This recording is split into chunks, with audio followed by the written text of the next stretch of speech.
Kementerian ESDM resmi melegalkan aktivitas pengeboran sumber minyak mentah yang dilakukan oleh masyarakat. Hal tersebut tertuang dalam Peraturan Menteri ESDM Nomor 14 Tahun 2025 tentang kerjasama pengelolaan bagian wilayah kerja untuk peningkatan produksi minyak dan gas bumi. Wakil Menteri ESDM Yulio Tanjung menjelaskan, regulasi ini merupakan bagian dari upaya pemerintah dalam rangka meningkatkan produksi minyak dan gas bumi di dalam negeri. Pasalnya, lifting migas Indonesia terus mengalami penurunan alamiah sejak 1997. Yuliot mengatakan bahwa pemerintah mendorong kontraktor kontrak kerjasama atau K3S untuk meningkatkan produksi melalui kerjasama pengelolaan sumber tua, termasuk yang sudah digali masyarakat secara mandiri. Mengingat sumber-sumber tua tersebut tidak efisien jika dikelola oleh K3S. Yuliot mengatakan dengan diizinkannya pengeboran sumber minyak mentah oleh rakyat ini, maka lifting minyak nasional ditargetkan akan bertambah 15.000 barrel per hari.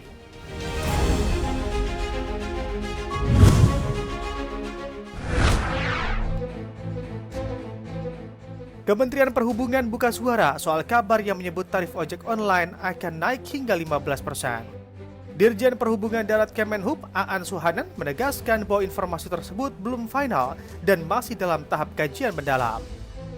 Dirinya menjelaskan proses penetapan tarif ojol bukan perkara instan dan memerlukan pertimbangan dari berbagai aspek termasuk struktur pendapatan dan keseimbangan antara kepentingan pengemudi, aplikator, dan konsumen. Sebelumnya, dalam rapat kerja bersama Komisi 5 DPR RI pada 30 Juni lalu, Aan menyebut bahwa Kemenhub memang sedang menyusun skema tarif baru untuk ojol. Dalam paparannya, kenaikan tarif bervariasi tergantung zona, mulai dari 8% hingga 15%. 3 zona yang dimaksud mencakup wilayah operasional berbeda yang akan memiliki tarif berbeda pula. Meski telah disebut ada persetujuan dari sebagian aplikator, Kemenhub belum menetapkan keputusan akhir. Aan mengatakan pihaknya akan memanggil perusahaan penyedia layanan ojol guna menyamakan pemahaman sebelum regulasi ditetapkan.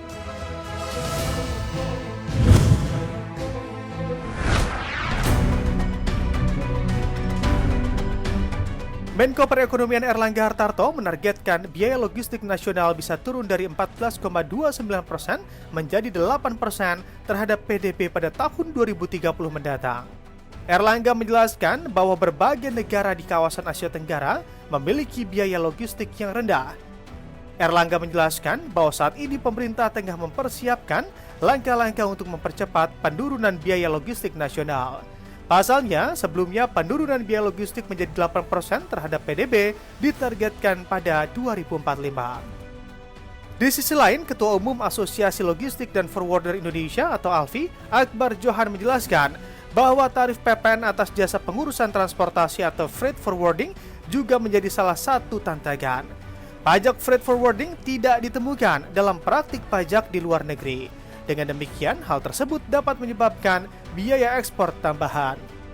Akbar menjelaskan bahwa tarif PPN yang dikenakan untuk jasa pengurusan transportasi dapat mengurangi kompetensi dan daya saing ekspor serta produk RI. Pasalnya, para pengusaha logistik Indonesia tidak bisa mengenakan biaya freight forwarding kepada para pembeli dari luar negeri.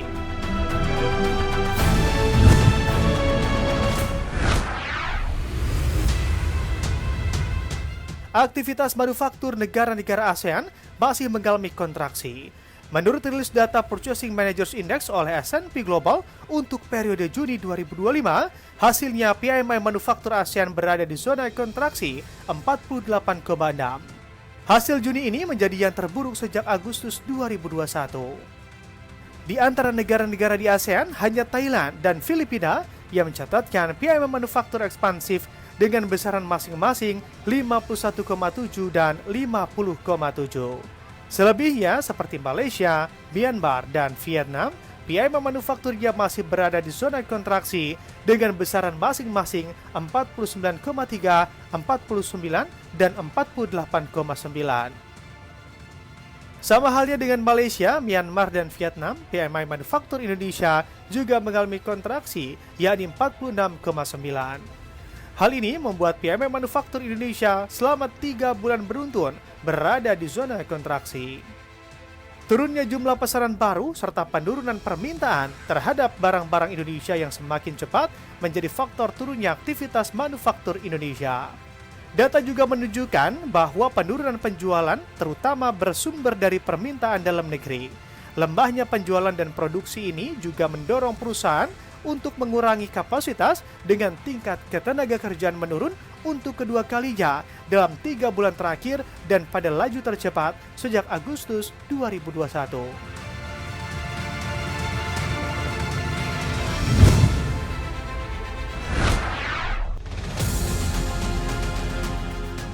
Presiden Amerika Serikat Donald Trump mengancam akan menaikkan tarif impor yang lebih tinggi atas produk-produk asal Jepang. Ancaman sanksi ini utamanya menyasar produk otomotif yang merupakan ekspor unggulan negeri Sakura ke Amerika Serikat.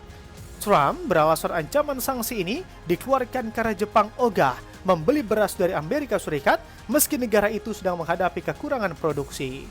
Diketahui surat yang dimaksud Trump dalam unggahannya itu merujuk pada pemberitahuan resmi Amerika Serikat kepada negara-negara sekutunya besaran tarif yang akan dikenakan negeri Paman Sam kepada mereka usai jeda 90 hari pengenaan tarif timbal balik yang diperlakukan sebelumnya berakhir.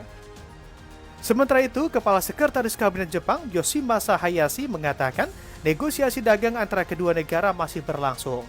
Selain itu, dirinya juga sudah mengetahui klaim dan ancaman Trump terkait pembelian beras Amerika Serikat ini, meskipun dirinya menolak mengomentarinya.